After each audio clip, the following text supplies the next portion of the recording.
Celeb Savant is a career retrospective type interview focusing on singers, actors, and industry experts. Join Barrett Edelstein now as he dives into the entertainment world.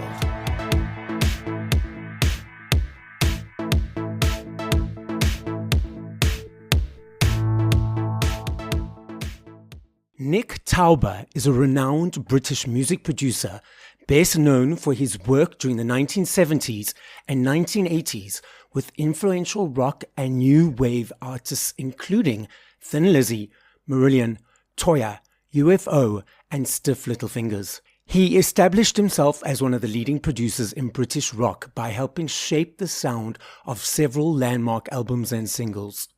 Nick began his career as a drummer before moving into studio engineering and production work at Decca Records.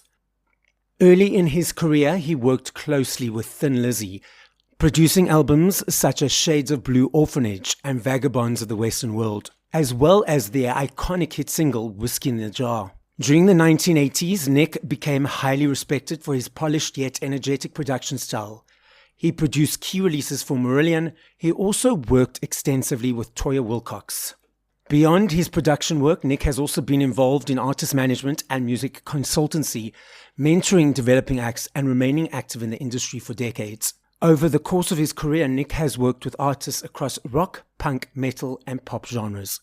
Up next on Celeb Savant, we've got Nick Tauber. Where are you in the world and how are you doing? I'm waiting for one member of a group to come and see me, and I'm in Kingston. You've had a multi-decade journey in the industry. What was the motivation as a child or teenager for you to think, okay, I want to be in the entertainment world? I didn't want to do an ordinary job and I wanted to get out of school. And then how did that lead to becoming professional? I played drums with bands and pop bands and stuff, but I wasn't a great drummer. And what happened was that I dropped out of school because I didn't really like it. And then I started writing letters to studios because I was around when drummers like Ginger Baker and Keith Moon and all those great Ainsley Dunbar, all those great drummers were about, and I wasn't anywhere near as good as that. And I thought, well, no point, is there really? So I wrote lots of letters. I got to a studio called Regent Sounds, which is legendary. This was the multi-track one up of universities in London. The studio did one backing track for one of the tracks on Sgt. Pepper, Fixing a Hole. And they also worked on some Jimi Hendrix stuff. I made him a cup of tea, which I was very proud of. And then I worked with Cat Stevens. Genesis did their first album there. Black Sabbath did their very first album there. I made them a cup of tea. They were lovely. They were lovely, lovely guys. Really nice. And so did that for a little while, enjoyed it, learned my trade, then worked with Decca for 8 years and got a job from a very lovely guy called Frank Rogers, who gave me the gig, and I did everything. I went and found bands. I went around the country looking at things. I got sent to some very strange places by the chairman, with some of his best mates who were playing golf, recommended bands and acts who were most of the time absolutely bloody terrible, because he was the boss. He owned the label, so you do as you're told, and he pays your expenses. Yeah. So so I did that for 8.5 years, and I produced the first 3 Thin Lizzy albums. I did some work on some Rolling Stones compilations, which is a privilege. I realized how brilliant they really were. And I did a couple of other things. I worked with a band called Bloodstone, vocal band from America, that quite well. So I did quite well, had a few hits in around Europe, and then I made the very first great album I made, which was Vagabonds of the Western World, which was the album that broke Lizzy. And that was a privilege. I mean, I love working with Philip, who's a really, really nice guy. You mentioned that you did everything at the record label. I produced, I put compilations together. I also did a lot of running around, seeing bands. I mean, I tried to sign Boomtown Rats. I got close to U2, but they had a very good manager called Paul, and he He found him, he got him a good deal in New Ireland, and the story goes from there. The thing about Decca, it was at a stage of changing, and the owner was a very old knight, Sir Edward Lewis, and he just wouldn't give me the money. When I was at, I moved and became head of A&R Bronze Records, and I found Def Leppard and wanted to sign them, and the owner wouldn't even listen to the tape. So I left. I said, if you can't do that, I'm not staying here. I ended up making the first Def Leppard EP and tracks. They're lovely people, and they went on to be really big. So, I've been involved with some really big acts like Marillion and Toya, Spirit of Destiny, UFO, some really good actors, mainly sort of not metal rock, but rock. I did a lot of commercial rock, and I like that. I like people like Aerosmith and people like that. I like people that make great songs, like Guns N' Roses, amazing, great. I like bands that communicate. So you reference making hits or creating songs that become hits. Being in the industry for so many years and then having hits, how did you manage the challenge of now understanding, okay, we've had a hit and now we have to create something new, but that whole comparison of, okay, is it going to be a hit again, or we need to recreate what we've already created? How did you manage that in your life? I try not to do that. I try not to follow something with follow something. When you make a hit record, you don't know it's a hit record. When you make a successful album, you don't know it's a hit album. The most important thing to understand is that you let people be creative, and being creative, they create things. Then what happens is you just go through the same process and hope to have it. I mean, I'm sure with the Beatles or Bowie or Ed Sheeran, they just do the things they do. And there's a time and space for everyone. And there's a peak for everyone. And when that happens, there's no formula. If there was a formula, trust me, I've been in the business long enough, I'd have found the fucker. But there isn't one. And that goes for all the really successful people. Like, Martin Langer is one of my heroes. Martin Langer done stuff with Leppard. He's done stuff with AC/DC. He's done stuff with Foreigner. He's done stuff with Bryan Adams. He's an incredibly good, excellent producer and co-songwriter, and a lovely man, a lovely, lovely man. And when he goes into a studio, he starts again, wipes his face, wipes his brain, and starts with what's sitting in front of him. And that's sort of what most good producers should do. Trying to follow a hit, you just try and do what you've done before. The big thing is, there's no formula out there. There isn't even the great Presley. The great thing about a successful artist is the embryonic artist and keeping up the material to a standard. That's the trick. Everything you do is about standards and material. A great book is a great story. A great film is a great script. A great painting is a great artist with a great mind. A successful piece of music, all the way back from Beethoven to now, is all about the material and the content of the composition. It's not about anything else. When you're given a block of granite and you give it to a sculptor, you're looking at a square block. That creativity is done from his mind. That's basically why AI fails, because AI is a very quick, very astute, and very good reader of history and reader of what's been done. It doesn't create anything. What it does do is it looks at things and puts it together to get something similar to what it's been asked to do. That is the trick. It doesn't create everything. It has no creativity ability. It's a massive copyist and a massive put together of things. That's what it does. But that's why it's left everything very cold and with no heart and no soul and no agitation. And the one thing I say to everyone that said, oh yeah, it's great.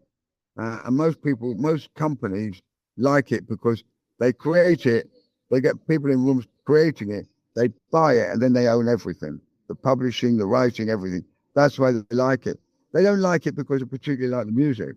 They like it because they own everything, and it's driven by cash.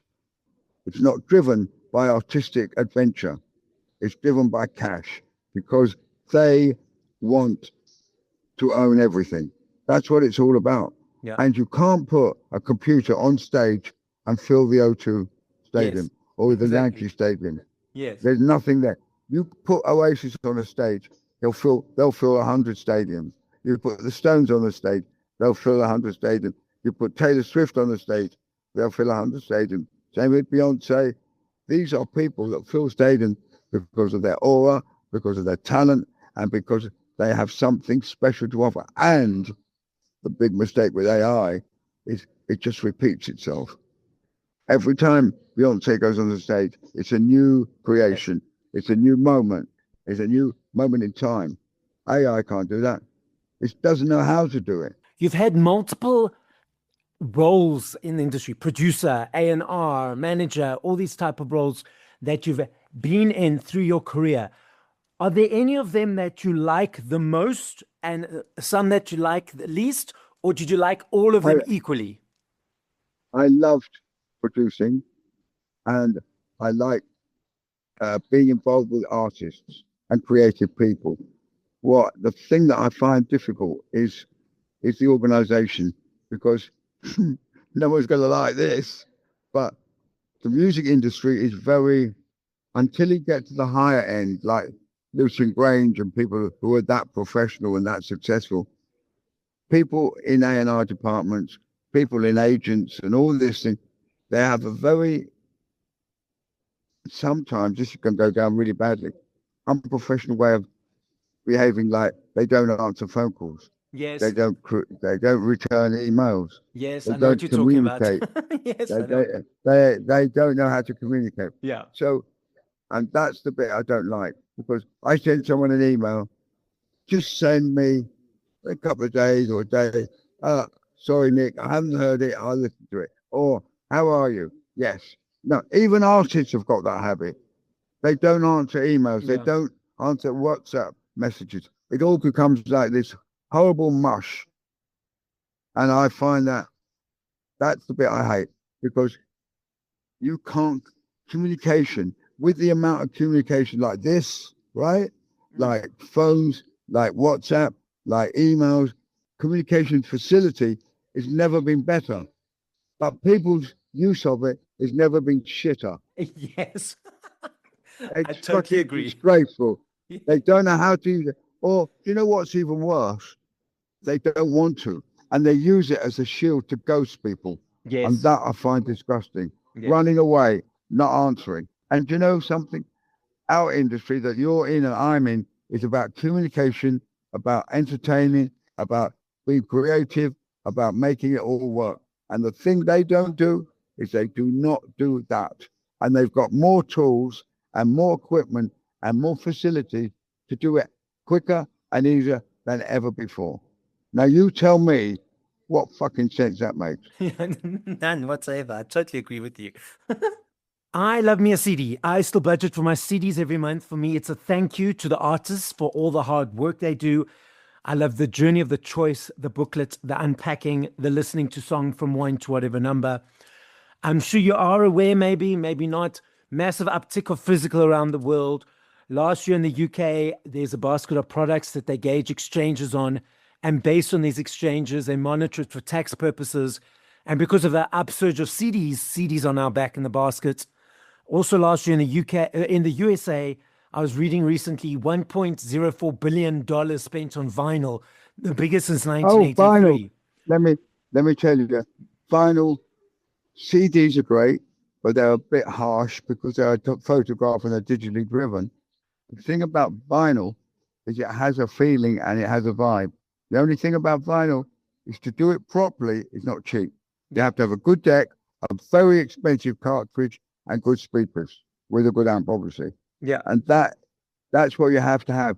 But if you get it right, some of the wonderful records in the world, like Court and Spark by dear Joni Mitchell, that record on vinyl is breathtaking. The thing is, what is great, everything can run together. We can have MP3s, we can have downloading, streaming, we can have vinyl, we can have CDs. The only thing we don't want, but they're still putting them out because people buy them, even though they can't play them, is cassettes. Yes, I've seen that. Cassettes is crap. It's a Yes. crap form. It's Yes. badly reproduced. And every time it spins backwards and forwards, what people don't like, it slightly stretches the tape so the sound slightly changes. And it's a very diminishing piece of equipment. Yeah. And it's the one that should never have happened. But it was a stepping stone from vinyl and going quickly through mini discs, which didn't last at all. And then it goes straight into CD. CD is good, but you have to have a very, very good mastering engineer to get that right. Do you think the listening audience should have more of an understanding about the energy exchange that's happening with streaming? Let me explain to you. I teach spinning classes and I decided to do focus groups. So I did 3 focus groups, 10 people, 8 people, 3 people. Cross culture, cross age, cross diversity. Most of them listen to music on streaming. I said to all these people, if an artist has had 100 million streams, how much money do they think the artist got in the back pocket? Not a lot. Well, the first group of people thought 50 million. The second group of people thought 1 million. And the third group of people thought 2 million. I said, no, it's like a couple of thousand. And they were all shocked. It's about £100,000. That's all. For a billion. Yeah. But do you think the listening audience should understand this more, or is it not necessary? Well, what are they going to do? Well, maybe if they understood, then they might buy more merch. They might support the artist more in the physical side, go to more concerts. If they understood that the biggest lump of earning power in the music industry is live. Yeah. When you get up to the stage of, say, Taylor Swift or the Oasis of this world, or Springsteen or Beyonce or someone like that, there's a big lump of money there. First of all, they get paid to perform.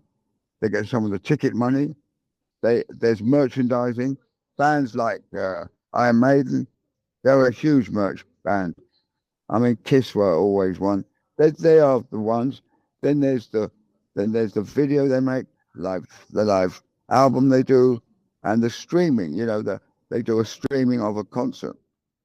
That's where the money is. The trouble is, the record companies don't realize, though, to get to that stage, bands have been working for 10, 15, 20 years. When you make that sort of huge money, you've been at it for a minimum of 10 years.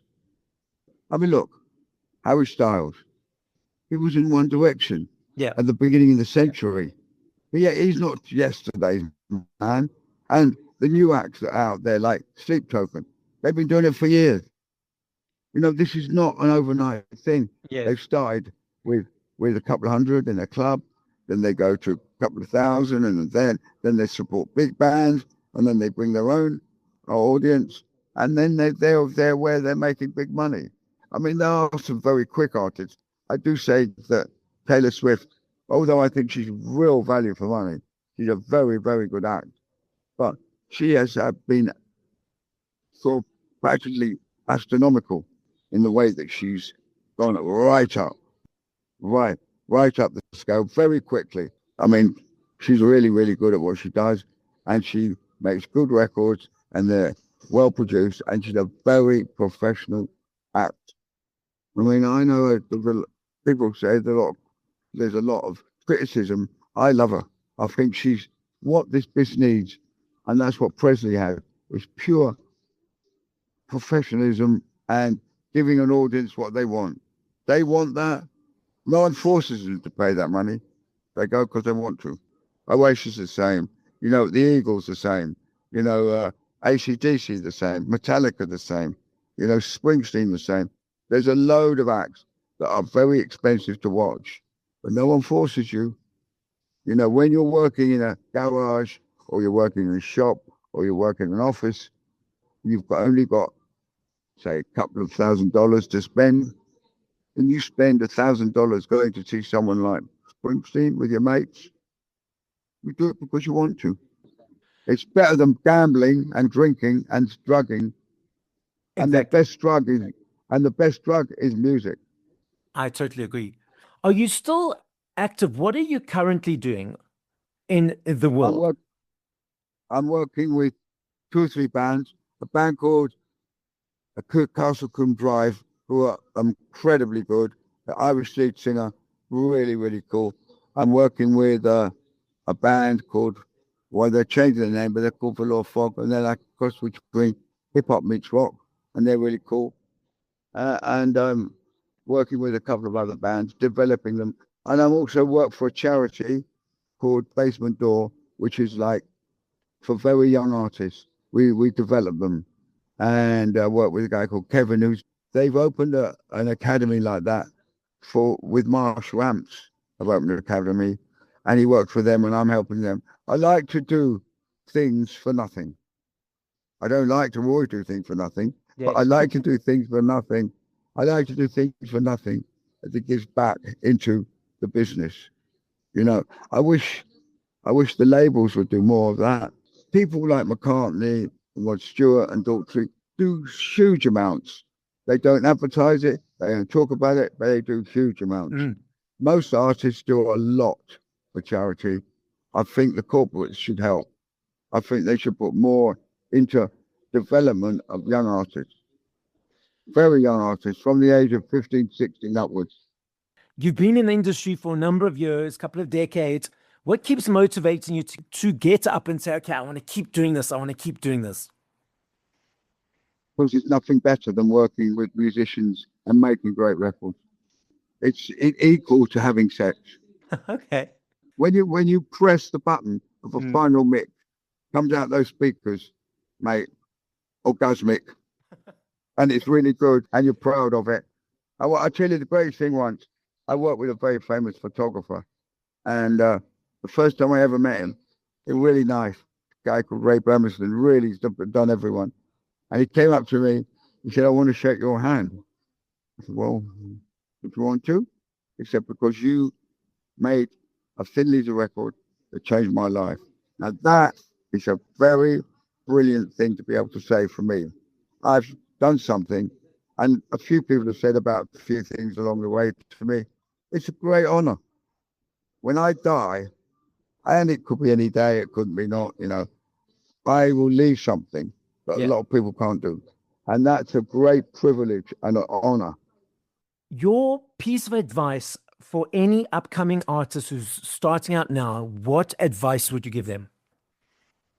Don't be fooled. This is easy. Don't be fooled that it isn't painful when you get turned down and told you're shit, and you know you're not shit.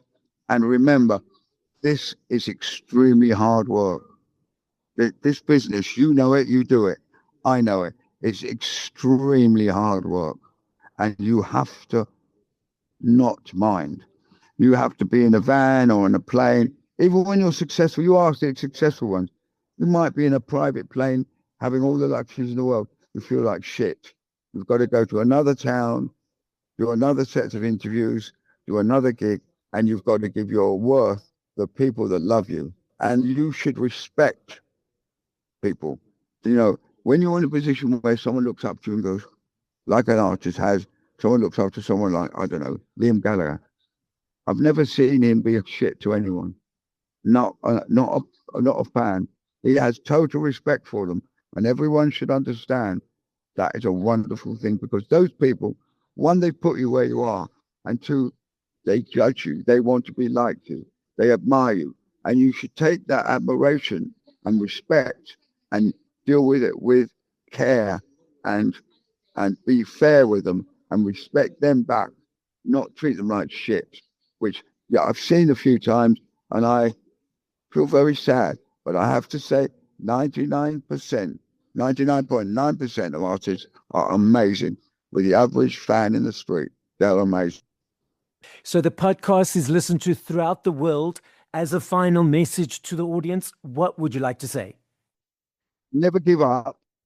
And all the young musicians, go out there and do something, and all the executives who've got big companies, who've got money to make, remember how much money Presley made. Remember how much the Beatles made. Remember how much Springsteen made for you, and where you are. And start developing new acts more. Stop going for the quick fix. David Bowie, my God. I've never missed an artist so much as I have David Bowie. He is one of the groundbreakers and such a nice man. And I think we should learn to discover more, to stretch ourselves more, and give more to the business, to the business of creating new things. Don't finish here. Don't think AI. AI is not the answer. AI does some amazing things. It's a wonderful piece of kit, but use it. Don't let it use you. Thank you for listening to this episode of Celeb Savant. Please follow Barrett on TikTok, Instagram, YouTube, and Facebook at Celeb Savant. That's CelebSavant.